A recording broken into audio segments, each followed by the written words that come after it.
You're watching the Wellness Hour, news that makes you healthier. I'm Randy Alvarez. Today's topic, a new treatment option, a minimally invasive option for people suffering with enlarged prostate. With us, we have an expert on the topic. He is a board-certified interventional radiologist, Dr. Goke Akinwande. Dr. Akinwande, welcome to the program. Yeah, thank you. I appreciate it. Awesome to be here. All right, now, your patients sometimes call you Dr. A? Yes, they do. Easier to pronounce? Okay, easier good. to pronounce. Now, for people that don't know your practice, who's the typical patient that comes in with prostate problems? Like, what are the symptoms? How do you even know if you have it? And we'll start there. So essentially, when you have a prostate problem, you basically have an enlarged prostate. And, everyone knows what a bladder is. So, from the bladder, the base of the bladder, there is a tube that leads from the bladder out through the penis. And that tube sends urine from the bladder to the penis. Okay. When you have a prostate problem, the prostate envelops that tube and squeezes on it as it gets bigger. And so you start to have urinary problems, which makes sense. Like increased urination, problems getting the urine out, so we call it hesitancy. The flow is really weak. The flow is really weak flow. But a lot of patients also complain of what we call nighttime urination, when they wake up several times during the nighttime and they go urinate, and it could be just stressful. It can affect their job. It can affect their energy levels in the morning. So these are kind of the symptoms that we do see. So I understand this correctly. So with that enlarged prostate, it gives, the body thinks it has a full bladder and you have to go, when in fact, in certain cases, you have very little. It's not full at all. So the way to think about it is that there are obstructive symptoms and there are also irritative symptoms. So we have to be careful with this. When it's enlarged, it can fool the prostate. It can fool you to thinking that your bladder's full, and so you go several times to the bathroom. But sometimes it is full, and then the problem is that you can't get the urine out. It won't come out. It won't all come out. With an enlarged prostate. It won't all come out. And so then you think, oh yeah, it's all gone, and then you go out and play golf, and then 30 minutes later, you're back to the bathroom. Now, you told me, and this wasn't the best news I heard all day, but you said if you live long enough, Randy, you're going to have the problem. Yes. Can you elaborate on that? Or yes. Expand on that? Well, the problem is that men have hormones, and so the prostate needs two things to grow. It needs hormones and it needs blood flow. Okay, so that's what stimulates the prostate to keep on growing. As long as you have hormones, testosterone, if you live long enough, it will continue to grow and grow and grow and grow. And as long as you have blood flow, it continues to grow and grow and grow and grow. So I always say, if you live long enough, every man at some point would have a prostate problem or an enlarged prostate problem. Now, with the treatment we're going to talk about today, and I have lots of questions. Okay. I did a lot of research knowing you were coming today, but the symptoms that you just mentioned can be reversed with the minimally invasive treatment that we're talking about today. Is that true? I would say it's a strong word to say reversed. I would say in my practice, for instance, I see several patients that come up with these problems. Like every week? These problems. Every week, every day. They're coming with these problems. And based on the procedure we do and the solutions we provide, they're symptom free. Is that right? So somebody that's getting up 4 times a night to urinate, they're not anymore? No, in some cases? they're symptom free. And that's the benefit of this procedure that we do. It's a minimally invasive procedure. It's not a surgery. It's a procedure that could be done in an outpatient setting. It takes less than an hour to do, and small little incision, and yeah, most patients leave symptom free. So how big of a problem is it? Are there estimates on how many people have enlarged prostate that's making them have these flow issues or getting up in the middle of the night? I'd say it's a very common problem. About 20 million men have this problem. Is that right? Yeah, and so I would say about 20 million men that are currently diagnosed with it. Obviously, there are more patients that probably have it, and maybe the symptoms are not bad enough for them to seek care. But about 20 million men, I would say, a lot of them are on medical therapy, and some of them fail medical therapy, and they start to look for that next thing. The next thing usually is a surgical intervention, and a lot of men don't want surgery for several reasons.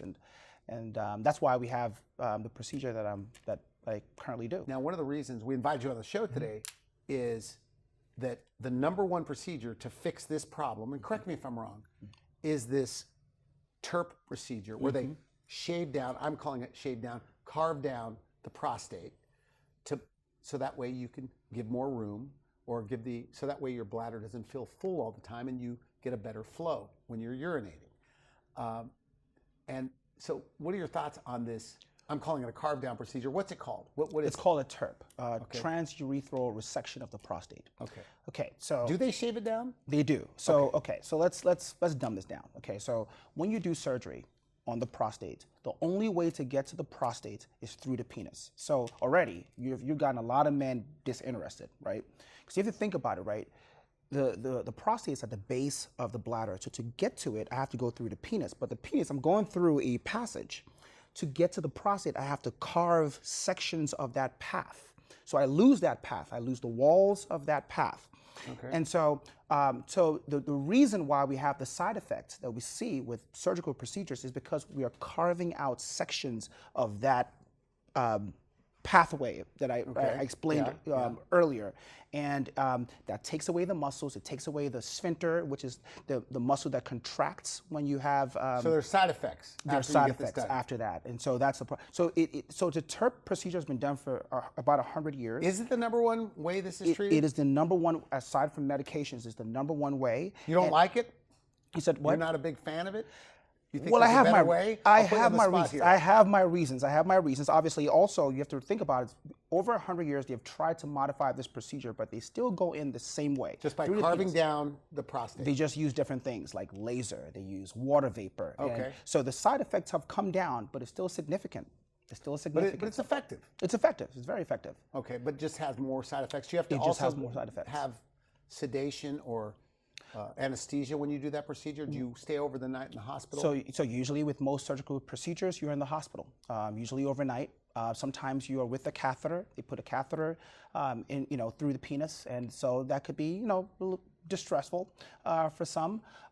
Sometimes you need general anesthesia, and some patients are not surgical candidates. So there are a lot of issues that go with surgical procedures. Okay, so let's move on to then the way you're doing it. Mm-hmm. So you've got this large prostate. How are we shrinking it? So without that invasive surgery. Okay, so so the prostate artery embolization is not actually embolization as a procedure is not new. We've been doing this for hundreds of years, but in different places. The first define embolization. Embolization is slow down blood flow. You're basically cutting off or slowing down blood flow to an organ, to a system, or whatnot. Okay. So if you think about it, back in the 70s, we used to do prostate embolizations. We used to actually do it for a different reason. It's for surgeries gone wrong, right? Okay.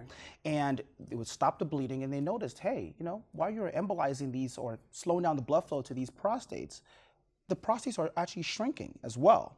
And so in the year 2000, a guy published a case report, which is like his observation about 2 patients, and found out that when you actually embolize or slow down the blood flow to the prostate, you can actually shrink it, and the patient's symptoms will go away. So by cutting off the blood flow, is it kind of like almost dying, or it stays sort of alive, but it's not quite. So it's not going to thrive. It's not going to thrive, exactly. Okay. So because the prostate, once you cut off the main prostate arteries, it does get some blood flow from around the area, but nothing to the same magnitude as it was before. Okay. So and how long has this been out? Because it's a fairly new procedure, is that correct? It's fairly new. So the first case report came out in the year 2000, and the definitive studies that compared it to placebo and compared it to other surgical procedures came out in the last 15 years. And because of that, that's why we have FDA approval for this procedure, or the embolization products that we use to do this embolization. Okay, so in a perfect world, the ideal patient, maybe they're in their 70s, they have the urination flow problems, or it just won't come out. What is the procedure like, and how are you accessing to be able to block some of that blood flow? So what we do is we make a tiny little pinhole incision in the wrist or the groin. Okay. We track a small little catheter, the size, we call it a catheter, but it's a tube, the size of a strand of spaghetti. I get it all the way down to kind of like the hip area. And then through that catheter, I take an even tinier little tube, which is about the size of maybe angel hair spaghetti. And I get it all the way to the prostatic artery, or this prostate artery. And then we inject some tiny particles, which are FDA approved. That cuts down the blood flow. I go to the other side and do it because the prostate artery has... Is it painful for the patient? No, actually, so once I numb you, you don't feel a single thing. And Okay. and actually post-procedure, after the procedure, you have like maybe like a little dull pain. We give Tylenol, nothing crazy. Once in a blue moon, we might give like some Percocets, but nothing crazy. And then yeah, and you can work that same day. I mean, obviously you can't work a construction work that same a construction job that same week, but you can probably do a sit-down job, and it's very well tolerated, easy recovery, and no need for general anesthesia. So on your website, you have a very easy way to explain this procedure that helped me understand this. But you're going in through the groin or through the wrist. Now the wrist seems like a long way to travel. And that's what everybody always says. I always say, they always ask me, how are you gonna get there? And I ask them, Yeah, when you take your car to the mechanic, do you ask them how they're gonna take your transmission out? Okay. It's you just know arteries, we know anatomy, so it's arteries. They're thicker than blood vessels? They are blood vessels, but they're thicker than veins. Oh, thicker than veins. Okay. Yes, and so we go here, and plus it's a longer path, but it's also a straighter path. The groin access is shorter, but more windy, but it doesn't really matter. So you go in both there. ways, yeah. Okay, so let's say you've arrived at the area that's giving blood supply to the prostate. So I'm following this correctly. Yes. And what are you shooting in there? Is it a laser? You said these tiny particles. What is it? They're tiny little FDA-approved particles, and they're made from different things. I mean, some of them are alcohol-based, some of them are gel-based, and these little particles are tinier than a grain of sand. Okay. And so they're FDA approved. We inject it. It doesn't affect you. You don't affect it. I've used it for patients that have autoimmune diseases in the past. It doesn't do anything to you. It doesn't go anywhere. That's another question my patients would ask me. Is like, do those beads go somewhere else? No, it doesn't. It just stays right there. And then it limits or inhibits blood from feeding that prostate. It starves the prostate. Do they stick to that? It goes like, if you think about it, like that's the artery gets smaller and smaller and smaller, and then when it gets to the organ, it gets really, really tiny. So it basically lodges and wedges itself kind of in that. So it attaches itself to that artery that's feeding the blood supply to the prostate. Yeah, so it's like, think about it, right? So without getting too technical with it. So imagine a particle is gonna keep going until it gets to the point where the artery is the same size as that particle, and it's gonna lodge itself there. That is usually right there in the substance of the prostate. And the prostate feels it. The prostate gets really, really angry, and then it starts to shrink. So it starts to shrink. Yes. How soon can a patient that's getting up, as you told me in the green room, 4 or 5 times a night to urinate, how soon does it take effect? In your best cases. This is actually a very good question, because my patients ask me this all the time. I always tell them, this is a procedure. It's not sorcery, right? It's not magic. We're not doing magic here. Okay. It does. So remember, shrinking of an organ takes time. Okay. But in 2 weeks, by the time patients come back for their follow-up appointment, they already have results. So why is that? The reason is that in the initial embolization, or the slowdown of blood flow that we do, it causes the prostate to be really angry, and the prostate starts to get softer around that tube I talked about, at least from the bladder out. And then once that happens, patients already start to feel the effects. So even before the prostate starts to shrink, they already tell me, I can sleep through the night. They already have symptomatic improvement even before the prostate gets to its final state. And it can take about 6 months to get to its final state. So I always tell patients that, well, how you feel today, you might even feel better in 6 months. And usually that's slowly, the case, gradually because shrinking. it's gradually. So the first thing you see is the softness of the prostate, and over time it keeps on going smaller and smaller and smaller and smaller and smaller until you hit probably a final state in around 6 months. How old? Like, what's your oldest patient? My oldest patient, I remember him to this day. He was 95 years old, came in, prostate was probably one of the largest I'd seen, obviously, because it had been growing his whole life. This 95-year-old will wake up, multiple times at night, and when you're 95 years old, you want some good sleep. Wake up all the time, he's peeing all the time, he could not empty his bladder, just had a lot of issues that was affecting his life. And even though he was 95 years old, I mean, he probably felt he can live 10 years more. Okay. And brought him in, finally convinced him to do it, because he would not do it because he's 95. Skeptical. And did the embolization. He is doing fantastic. His symptoms have gone away. For this guy, his family were even thanking me that he doesn't have to wake up in the middle of the night 3-4 times in the middle of the night to go use the bathroom anymore. He is, he has more energy. He's sleeping well, and they're thanking me. They even thank me more than the patient. Is that right? And look, we all know what it's like not to sleep. So I guess if you're waking up 3 times a night, and now you're not waking up, you're going to wake up with more energy. Basically, or more rested? Basically, prostate problems basically create sleeping problems, if you will. It creates energy and focus problems, right? You start out with a prostate problem, but now you have a focus and energy problem. I do have a patient who he's a construction worker. He has to get up at 6 o'clock in the morning. He could not get a good night's rest because he's up using the bathroom every hour or every hour and a half. So this same patient came in, had a procedure that only required a pinhole incision, came in, had a procedure that we spent about an hour doing it. So an hour? And just an hour. And he left out 2 hours later.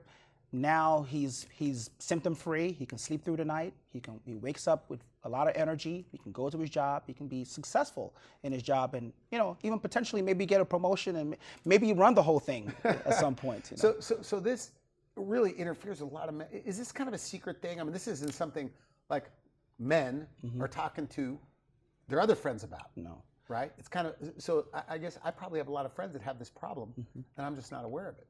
Is that right? Because it's all over the place. It's very common. Some men talk about it, but a lot of men don't. A lot of men kind of hide it, especially men will hide it from their spouses and their girlfriends and whatnot. So it's a very, very common problem. If you ask somebody, if you ask the right questions, you'll be able to elicit those symptoms and know they're suffering from it. I've been told by another medical doctor that men are worse than women. That means men wait until they're either in so much pain or their life is so disruptive that they finally come in and do something about it. So do you believe, is that that is exactly true. I'll tell you a story. So that's exactly true. I had a case I did just 2 days ago, actually, 2 days ago. The wife brought him in, and actually I'd met the wife before. The wife was like, I met you, and we had like a dinner. It was like some marketing thing I did with them, and she finally brought the husband in. This was literally the largest prostate I'd ever seen. He was about 55 years old, been suffering from this, and it took his wife. When you say suffering, what were his symptoms? He's been suffering from increased urination, going to the bathroom multiple times, waking up in the middle of the night. He can't empty his bladder. He had issues emptying his bladder. So you're trying to urinate and it just doesn't come out. He goes to the bathroom, weak stream. Is it painful? He can't get a it little off. bit? It's not really painful. It's more irritating. But yeah, imagine you go to the bathroom and then you come out and be like, well, I still have this sensation. There's still yes, it's still full. You still feel like you have to go again. You still feel like you have to go again. Then you're saying, well, whatever I do next, I have to strategize to make sure the bathroom is close by. And you can have you can have accidents as well. There's a lot of men that have accidents, can't make it to the bathroom on time. Oh, okay. Yes. Now I interrupted you. So how'd that guy end up? I just treated him about 2 days ago, like I said. So it's going to take some time the follow-up is going to be in about 2 weeks, so I'm going to hear back, but the procedure went excellent. Now, are you convinced that if more people knew about this, they would avoid some of those other procedures, like the carve down of the prostate procedure? Yeah, well, so you have to think about it no one wants to do surgery. Most people want the least invasive things they can get away with. Now, if the least invasive thing is medications can work for some patients. It does have its own side effects, but a lot of times people want definitive therapy. So if you think about it, in the continuum or the armamentarium of treatments, you have medication here and you have surgery here. This procedure is right in the middle in terms of invasiveness. And I can get you the results of surgery without having to have surgery. So clearly, if I told you, well, I can get you the results of surgery with a tiny little pinhole incision, you go home the same day. You don't have to go to the hospital. You don't have an overnight stay. Don't have the sexual dysfunction that you can get with surgery. You will probably take that. So everything we're talking about, Medicare, Medicaid, HMO insurance, covers this. Is that true? Yes. So I would say about 90% of insurances cover this, including Medicare. So this is one of those things where you have to come out to the clinic or whatnot and ask us about your particular coverage. And then we would do like an authorization. We do peer-to-peers and stuff like that. But most insurances do pay for this. Do they need a referral? to No. see somebody like you? No, they don't. And their insurance will work with them. Yes, you can come off the street and come to the clinic, and we'll guide you through the care. So you have a complete like billing department that bills insurance. We do. Yes, we do. Okay. And then we also have a department that gets approvals for this procedure to be done. Now we're short on time, probably about a minute and a half left. But backing up something you said earlier, the other procedure, that TURP procedure that surgically they make the prostate smaller, it can have sexual side effects. Okay, so Tell me about that. and give me a little bit of time to indulge in this question because I need to describe it to the viewer. So think about it, right? Again, we talked about that bladder, and we talked about the prostate that squeezes on that tube that leads from the bladder out to the penis. Okay, so if that's the tube, right, and I'm going in through that tube, if the prostate is around it, you have to think about it. In order to get to the prostate, I have to carve out that tube, right? I have to take chunks out of that tube. Now, over time, what we found was, or what the science says, is that you had about 50 to 60% chance of retrograde ejaculation. That's a fancy word to say you have blank ejaculation. So imagine you having sex or whatnot, and nothing comes out. It goes into the bladder instead. The other thing too is there's a chance of erectile dysfunction. That's about 10 to 15%. So That's big, 10 to 15%. That's huge. 10 people out of 100. That's huge. Now, over time, they have figured out other ways to kind of minimize that risk. So aquablation is one of the most commonly used surgical procedures. Still goes in through the penis, but it cuts the retrograde ejaculation from 50 to 60% down to 10%. And I always say this: if I told you go to the casino and you only had 10% chance of losing your money, you would probably go every day, right? Yeah, okay. But if there were 3 doors, and I told you if you go into one of those doors, there's a chance that one of those doors, 10% chance, that you will lose all memory and no ability to form new memory. You'll probably say 10% is a big number, right? Okay, good so, point. So 10% is huge when it talks about a man potentially losing sexual function. And that's people are why, going to see you in their 50s and yes, 60s. Exactly. Is that right? So with prostate artery embolization, this procedure I'm talking about, your risk of sexual dysfunction is almost nothing. They say it's less than 0.5%. Whereas with the best surgical procedure, it's about 10%. But I have to bring this up. My uncle, who I'm very close to, had that. He had his prostate carved down. He said this is from him, he said he bled for about a year, on and off, okay? I told him about this procedure. I said, I'm interviewing this interventional radiologist. And he goes, I don't know. He goes, what? He goes, I have good doctors. Why wouldn't they even tell me about this? Yeah. Do you hear that from patients? Again, I can't stress this enough. Like if I was a urologist, it would take a while for you to break my mold of what to say to a patient. It's how I was raised, it's how I was brought up.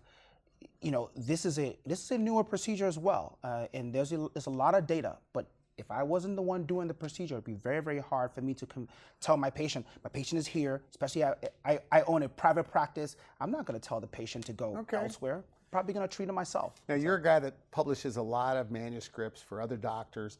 Do you think 10, 20, 30 years from now, 50 years from now, that this might be a version of this will be the number one way they treat people with enlarged prostates? I truly believe that. I believe that there's absolutely no reason why you should skip over this to do surgery. And I hope there's something even better. I mean, we're constantly in medicine trying to get better outcomes, trying different things. And so one day, maybe some other specialty might find something even better. And then maybe at that point, maybe they will start doing that. So to sum it up, but right now, this is somebody watching this with a spouse, a partner that has an enlarged prostate, or if they have an enlarged prostate with all of the symptoms that go with it, how do they get started?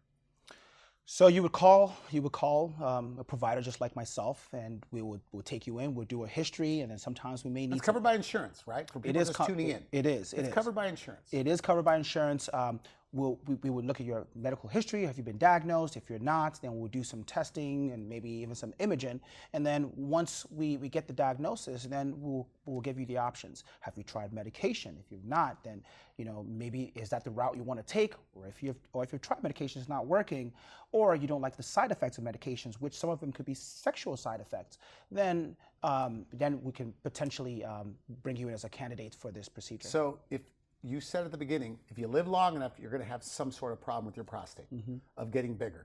So do you think someday, if this happens to you, this would be your therapy over the carving down? For me, I would never have surgery on my. I would just never do. I mean, you would never have the. I would never have the carving prostate. down because.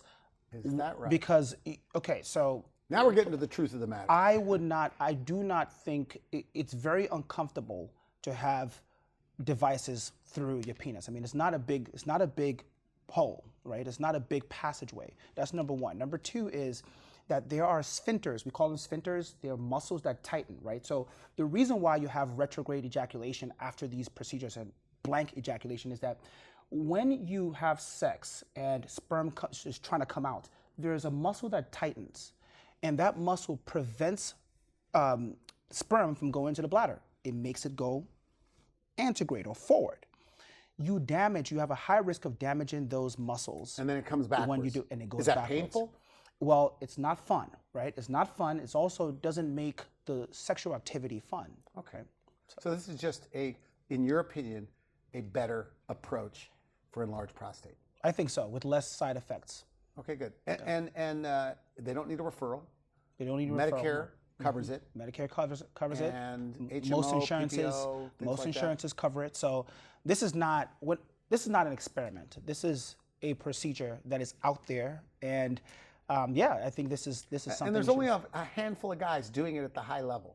You have a lot of experience. Is that true? Yes, because most interventionalists never had it in training. So this is something that you would have to dedicate like a lot of your career and your expertise to, and a lot of time to do it really, really well. Because so if your doctor is more than 38 years old, 39 years old, chances are they didn't have this in their formal training. Is that true? That's correct. Really? That's correct. Dr. Akinwande, we are out of time. I want to thank you for coming on the show. Good stuff. So thank you. If somebody wants to make an appointment, do you prefer they go to the website, make an appointment, or call your office? They can call the office. They can make it straight from the website. We make it very easy. We try to reduce friction.